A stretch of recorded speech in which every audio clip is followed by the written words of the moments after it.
கேட்டுக்கோங்க இன்ஷா அல்லாஹ். உங்களுக்கு கோபம் வரவே கூடாதுமா.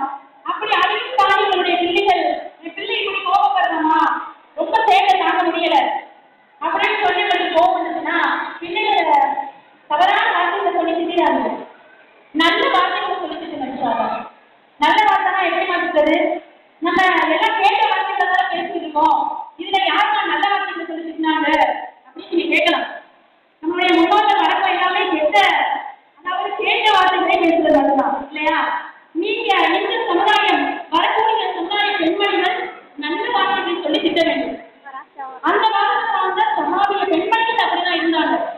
எந்த ஹதீஸ்ல படிச்சிருக்கோம், எந்த ஹதீஸ்ல நம்ம படிச்சிருக்கோம், எந்த பெற்றோர்கள் பிள்ளைகளை கெட்ட வார்த்தைகளை சொல்லி அழைக்கிறார்கள். சொல்லும் போதே நாளாக இல்லையா?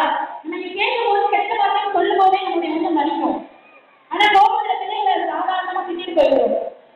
நான் சொல்லையா, பிள்ளைகள் இல்லாத பிள்ளைகள் போய் கேட்டாங்கன்னா அந்த பிள்ளைகளுடைய அருமை தெரியும்னு. அந்த பிள்ளைகளை பத்தி எல்லாம் சொல்லிப்பாருமா,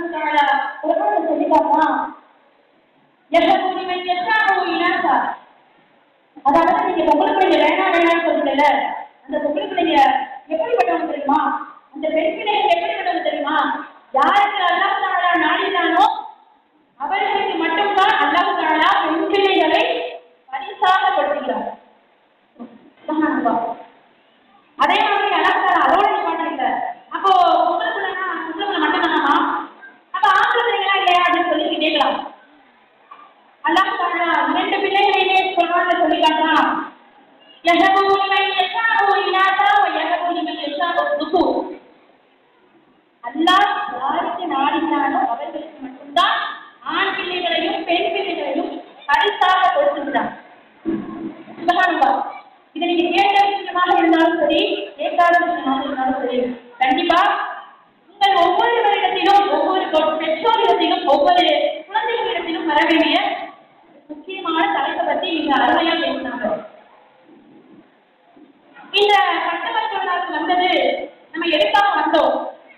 ரொம்ப நாள் கழிச்சு எல்லாரையும் சந்திக்க போறோம் அப்படின்னு நினைச்சு வந்தோமா? எதுக்காக வந்தோன்றதை நம்ம சிந்திச்சு பார்க்கணும். கண்டிப்பா நீங்க வெறும் வார்த்தைகளை கேட்டு மட்டும் போக வரல. இந்த வார்த்தைகளை எந்தெந்த மனிதர்கள் எல்லாம் இந்த இடத்தில் வரவில்லையோ அந்த மனிதர்களுக்கு நீங்கள் போய் எட்டி வைக்க வேண்டும். நபிகள் நாயகம் ஸல்லல்லாஹு அலைஹி வஸல்லம் சொல்றாங்க, வல்யகு அன்னி வலவ் ஆயத்தன்.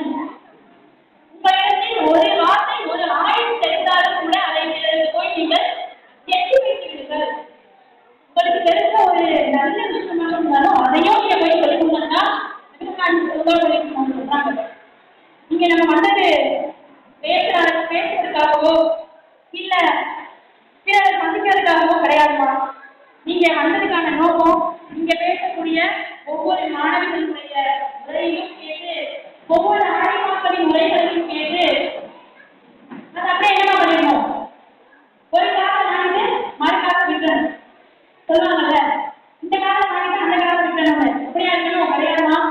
அதை நம்ம காதுல செலுத்தாக்கி நம்ம கேட்டு இன்ஷா அல்லாஹ் அதை நம்ம மனதுல நிறுத்தி ஈருலகையும் வெற்றி பெறணும்.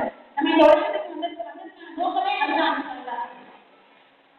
நீங்கள் அனைவரும் பண்பும் பணிவும் என்ற அன்பான இருந்தீர்கள் என்று நாங்கள் நம்பிக்கிறோம்.